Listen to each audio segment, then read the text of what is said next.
Hello everyone, কি অবস্থা? সবাই কেমন আছেন? আশা করি সবাই ভালো আছে। আমিও আপনাদের দোয়ায় আলহামদুলিল্লাহ অনেক ভালো আছি।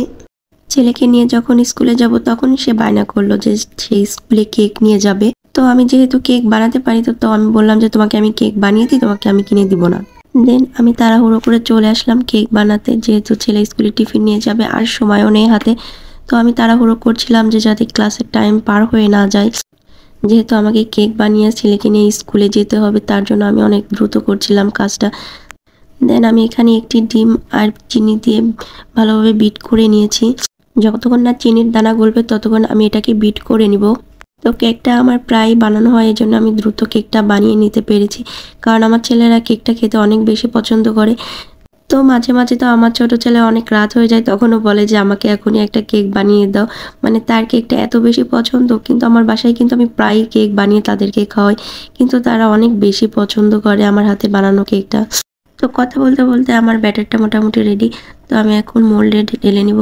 তো আমি এদিকে পাতিলটা গরম করতে দিয়ে দিয়েছি, তো ব্যাটারটা রেডি হয়ে গেছে। আমি এখন পাতিলে কেকটা বেক করতে দিয়ে দিব। আর আমার ছেলেরা পেছন থেকে বারবার বলছে, আম্মু তোমার কখন শেষ হবে কেক বানানো, আর আমি কখন টিফিনে নিয়ে যাব, আমার স্কুলের তো সময় হয়ে যাচ্ছে।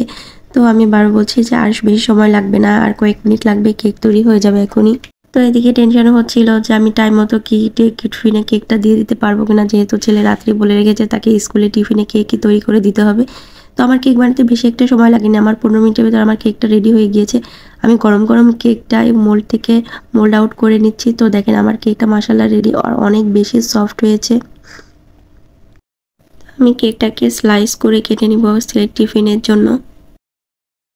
তো ছেলে তো দেখে মাশাআল্লাহ অনেক খুশি। তো বাচ্চাদের এই ছোট ছোট আবদারগুলো যদি পূরণ করতে পারি আসলে অনেক বেশি ভালো লাগে।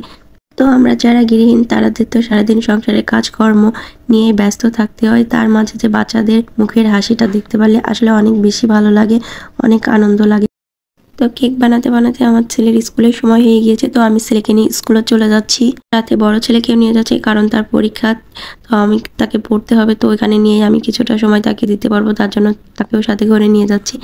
তো স্কুলে চলে এসেছি। এখানে স্কুলে দেখেন ক্লাসরুমটা অনেক সুন্দর করে সাজানো আছে। এখানে সব ধরনের ABCD সরাসরি অনেক ফুল ডেকোরেশন করা আছে। তো ওয়ালটা দেখতে অনেক বেশি সুন্দর লাগছিল, তো আমি একটু ভিডিওটা করে নিচ্ছিলাম। আমার কাছে তো খুবই ভালো লেগেছে। তো আপনাদের কাছে প্রিন্টটা কেমন লেগেছে অবশ্যই জানাবেন। তো আমার ছেলে এদিকে ক্লাস করছিল, তারপরে সে টিফিনের সময় কেকটা খেলো। তো আমাকে বলছিল কেকটা অনেক বেশি মজা হয়েছে। তারপরে স্কুল থেকে আসার সময় 2 ভাইকে ঝালমুড়ি কিনে দিয়েছি। এদিকে আমার ছোট ছেলে আবার বায়না করেছে যে সে ফুচকা খাবে। তো আমি তাকে কোনোভাবেই বলছিলাম যে বাইরের ফুচকাটা খেও না, আমি তোমাকে বাসায় ফুচকা বানিয়ে দেবো। সে কোনো কথাই শুনছে না।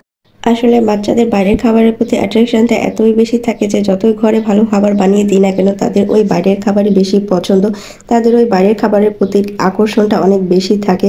আসলে সবসময় বাচ্চাদের সাথে পেরে ওঠা যায় না। যেহেতু আমি দুপুরে রান্না করি নাই, তো আমি আজকে কবুতরের মাংস আর পাবদা মাছটা ভুনা করে নিয়েছি। আর যারা সাবস্ক্রাইব করেছেন তাদেরকে অসংখ্য ধন্যবাদ। সবাই ভালো থাকবেন। আল্লাহ হাফেজ।